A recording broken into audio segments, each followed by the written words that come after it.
तीर्थंकर पैदा होते हैं। कहा है, बरे क्यम जादम तित्तम कुमारे गेहु दीवनम सक्क पहोदि इंदाम निनंते विदुय विहय।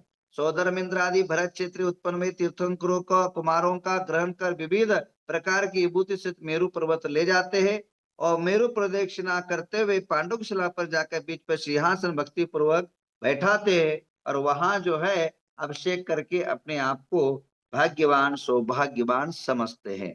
यह पेज नंबर 517 के अंदर है। तो विविध प्रकार के जितने भी पुराने हैं, जितने भी शास्त्र है, सभी के अंदर सुमेरु पर्वत का वर्णन मिलता है। जब तीर्थंकर जन्म लेते हैं, जब तीर्थंकर का जन्म कल्याणक होता है, तो ऐरावत हाथी लेकर के सौधर्मेंद्र पहुंचता है और पहुंचने के बाद उस पर बैठा करके इंद्र इंद्राणी दोनों जो है कुमार को ले जाते हैं और उस विशाल विराट शिला पर ले जा करके बैठाते हैं और बैठा करके पांडु शिला बैठा करके अभिषेक करने का महान सौभाग्य उठाते हैं। और वो अभिषेक जो समुद्र है, क्षीर समुद्र, दधी समुद्र आदि अनेकों समुद्र का दिव्य वस्तुओं से भगवान का अभिषेक होता है, दिव्य द्रव्यों से अभिषेक होता है। क्षीर समुद्र, जहां क्षीर दूध समान जो है, जहां पानी भी दूध टाइप रहता है, वैसे जो है क्षीराभिषेक होता है। दधी समुद्र से दधी अभिषेक होता है, जल समुद्र से जलाभिषेक होता है। तो इस प्रकार जो है दिव्य भव्य महान और एक एक घड़े योजन योजन के प्रमाण के होते हैं। एक पुराण के अंदर कथा आती है, भगवान महावीर को पांडुशिला पर बैठाया गया और पांडुशिला पर बैठाने के बाद इंद्र के मन में क्वेश्चन और भावनाएं उत्पन्न हुई, अगर मैं कलशा से अभिषेक करूंगा और अभी नवजात शिशु है महावीर, अचानक उनको पानी ज्यादा लग जाए, सिर पर पानी अगर हम दूध आदि डालेंगे तो सर्दी जुकाम हो जाएगा, घबराए, कई क्षण तक कई समय तक ऐसे ही खड़े रहे। तब भगवान जन्म से ही अवधि ज्ञानी होते हैं, अवधि ज्ञान से जाना कि हमें अभिषेक का देर क्यों हो रहा है। तब प्रभु महावीर को पता पड़ा कि इंद्र घबरा रहा है। तो भगवान महावीर ने अपनी शक्ति प्रदर्शन करने का थोड़ा सा चमत्कार दिखाया। अपनी सीधी पैर की अंगूठे को सुमेरु पर्वत पर दबाया, दबाते ही पैरू हिलने लगा। तब सौधर्म इंद्र के मन में क्वेश्चन उत्पन्न हुआ, जो अचल है, अस्थिर है, ऐसे सुमेरु पर्वत कैसा हिला। तब पता पड़ा कि भगवान महावीर के पर हम जो डाउट कर रहे हैं कि जन्म लेते ही उन पर अभिषेक होगा तो सर्दी जुकाम होगा, नमोनिया होगा, ये हमारी मिथ्या कल्पना है। क्योंकि भगवान महावीर का शरीर वज्र ऋषभ नारायण शरण का होता है, जहाँ कभी रोग पैदा नहीं होते हैं, किसी प्रकार अस्त्र शस्त्र आदि से छिन्न भिन्नित नहीं किया जा सकता है, जहां मृत्यु उनको छू नहीं सकती, क्योंकि वज्र उनके देह जो है वज्रमय होता है। जैसे वज्र को तोड़ा नहीं जा सकता है, वज्र को भेदा नहीं जा सकता है, ऐसे ही तीर्थंकर के देह में कोई विकृति किसी उपसर्ग या कष्ट या कोई भी प्रक्रिया से हो नहीं सकता है। तो ये जलाभिषेक से क्या होगा। तो तब तुरंत जो है अभिषेक आरंभ हुआ। तो कहने का तात्पर्य यह है कि वृषभ से लेकर के महावीर तक जितने भी प्रभु हुए हैं तीर्थंकर, उन सभी का अभिषेक पांडुक शिला पर हुआ।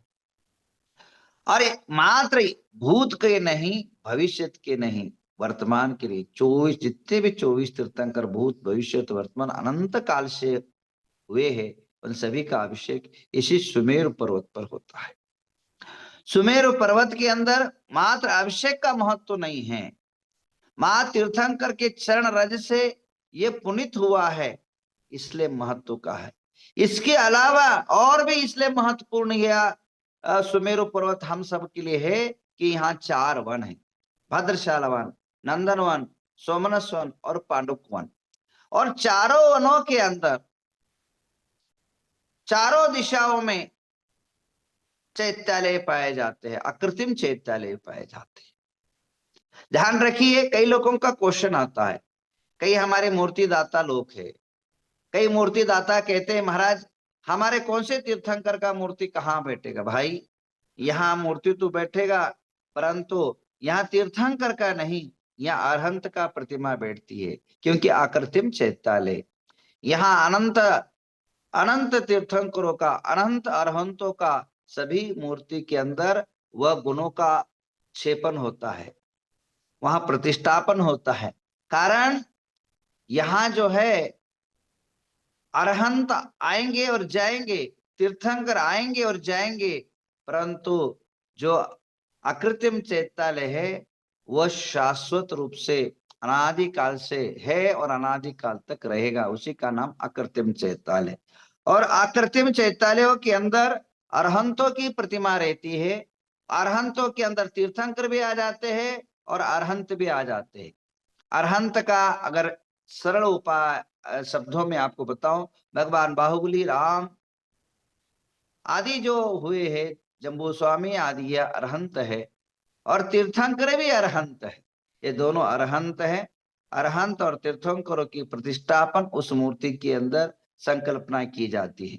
सुमेरु पर्वत बहुत विशाल पर्वत है, जिसका जो एक पहाड़ है एक प्रकार का, और इसकी वर्णन बहुत सुंदर जो है, इसकी ऊंचाई 1,00,000 योजन है। जमीन पर जो है भद्रशाल वन है, और उससे जो है भद्रशाल से 2,500 योजन ऊंचाई पर नंदन वन है, और उसके 500 योजन ऊंचाई पर नंदन वन है, और उसके बाद जो है सोमनस वन है 62,500 योजन की ऊंचाई पर।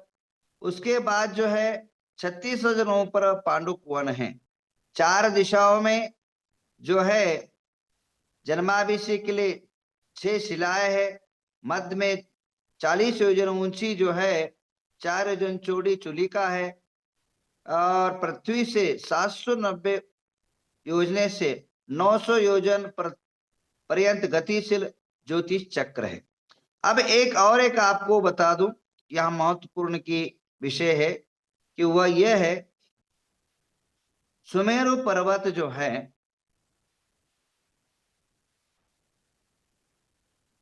कि जो और एक हमारी जैन धर्म के अनुसार महत्व का विषय पाया जाता है, वो ये है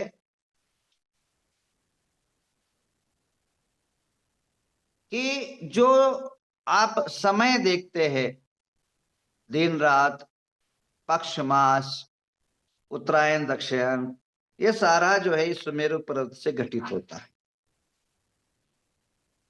मेरु प्रदक्षिणा नित्य गतियो नरलोके तत्कर्ता काल विभाग। जो सुमेरु पर्वत है, इसके चारों तरफ जो है सूर्य चंद्रमा प्रदक्षिणा करते हैं, ज्योतिर्लोक जो है प्रदक्षिणा करते हैं। और 790 योजन जाने के बाद, कितने 790 योजन जाने के बाद ज्योतिष ग्रहों का विमान पाया जाता है। वो गोल गोल घूमते रहते हैं सुमेरु पर्वत के। और सुमेरु पर्वत इतना बड़ा चौड़ा है, जो है एक तरफ अंधेरा हो जाता है, एक तरफ जो है उजाला हो जाता है। वो सुमेरु पर्वत के प्रदक्षिणा होने के कारण जो है इस प्रकार की अवस्थाएं देखी जाती है। और यह समय का सूचक भी सुमेरु पर्वत माना जाता है। और इसके अंदर जो है सुमेरु पर्वत और एक विशेष खासियत है, यह है कि यहाँ अभिषेक देखने के लिए मात्र एक व्यक्ति नहीं जाते हैं, यहाँ जो है बहुत सारे जो है संत महात्मा भी वहां पधारते हैं। जब अभिषेक के लिए भगवान का ऐरावत हाथी से लेके जाते हैं, मात्र सोदर इंद्र नहीं होता है, 7 प्रकार के सैन्य जो है वो उनके पीछे पीछे रहता है। अनेक लोग जो है वहां पहुंचते हैं और पहुंच करके जो है अभिषेक करते हैं। उसका विशेष व्याख्या मैं और समय पर करूंगा। बस इतना ही काफी कहूंगा। सुमेरु पर्वत जैन धर्म के अंदर एक पूजनीय स्थान है, एक वंदनीय स्थान है, एक आदरणीय स्थान है, एक मंदिर से भी बढ़कर महान हमारे लिए अर्चना और पूजन का स्थान है। अब वहां तो हम पहुंच नहीं सकते हैं, वहां तो हम मिल नहीं सकते उसी की प्रतिकृति, इसलिए जो है विश्व का ऊंचा सुमेरु पर्वत है, तो इसलिए ऊंचा सबसे ऊंचा जो है हमारा सुमेरु पर्वत हमारा हो, इसलिए जो है नवग्रह तीर्थ के अंदर 405 फुट का विशाल विराट सुमेरु पर्वत बनाया गया है। तो आप इसका प्रतिष्ठान 15 जनवरी से 26 जनवरी तक होगा। आप सभी देशवासियों से आह्वान करना चाहूंगा, आप इस पर आकर के अपने भाग्य और सौभाग्य को जगाएं। और यह प्रतिष्ठान सामान्य रूप से प्रतिष्ठान नहीं है, अनेक विविध अनुष्ठानों के साथ है, जहां काव्य को पठन करने के लिए विश्व के सबसे ऊंचे और सबसे बुद्धिमान जो कवि जन है वो पधार रहे हैं। इसके अलावा विश्व के अंदर सबसे ऊंचे जो साधु संत महात्मा है वह पधार रहे। आप सब जो है इसके अंदर पधार करके अपने भाग्य और सौभाग्य को जगाए। इसके अलावा यहाँ जो अनुष्ठान एक नहीं दो नहीं 9,999 यज्ञ कुंड बन रहे हैं, और उसके द्वारा विश्व में शांति, मनुष्य को आनंद और समृद्धि का आशीर्वाद देने के लिए यह एक बड़ा सौभाग्य जो है आपको जगा रहा है। आप सभी इसमें पधार करके अपने जीवन को सौभाग्य को जगाए, ऐसे आपसे आत्मीय निवेदन है। इस महान प्रतिष्ठान के अंदर अभी जो है अभी तक मेरे पास जो नाम आए हैं, अभी भी आगे आते जा रहे हैं, अभी नाम एक बार पढ़ के सुनाऊं। जिसमें पधार रहे हैं पूज्य आचार्य गणाधिपति गणधर आचार्य कुंतु सागर जी महाराज, जिसमें पधार रहे हैं आचार्य पद्मनंदी महाराज अपने संघ सहित, आचार्य देवनंदी महाराज, आचार्य पंचम पट्टाचार्य श्री अनेकांत सागर जी महाराज शांति सागर के पट्टाचार्य, और आचार्य सुविधि सागर जी महाराज अंकलीकर के पट्टाचार्य, और इसी प्रकार गुप्तिनंदी महाराज और सूर्य सागर जी महाराज, और आचार्य कुशाग्रनंदी महाराज, आचार्य डॉक्टर प्रमाण सागर वक्ता मुरली बाबा, आचार्य मयंक सागर जी महाराज, आचार्य गुलाभूषण जी महाराज, आचार्य प्रसन्न सागर जी महाराज, आचार्य दया ऋषि महाराज, आचार्य गुणभद्र सागर महाराज, आचार्य सुयप्सगुप्त महाराज, आचार्य विमलेश्वर महाराज, और इसी प्रकार जो है आचार्य विद्यासागर जी के शिष्य श्री पुण्य सागर जी महाराज, आचार्य विद्याभूषण जी महाराज, और इसी प्रकार जो है अभी हमारे यहाँ पधारे श्री चुल्लक रत्न सरस्वती नंदन ध्यान सागर जी महाराज। कंटिन्यू नित्य निरंतर साधु का आगमन हो रहा है। आचार्य सुयश सागर जी महाराज। इस प्रकार अभी मेरे पास 19 आचार्यों का लिस्ट आया है, और 19 आचार्य इस महान कार्यक्रम के लिए आशीर्वाद प्रदान करेंगे, सानिध्य प्रदान करेंगे।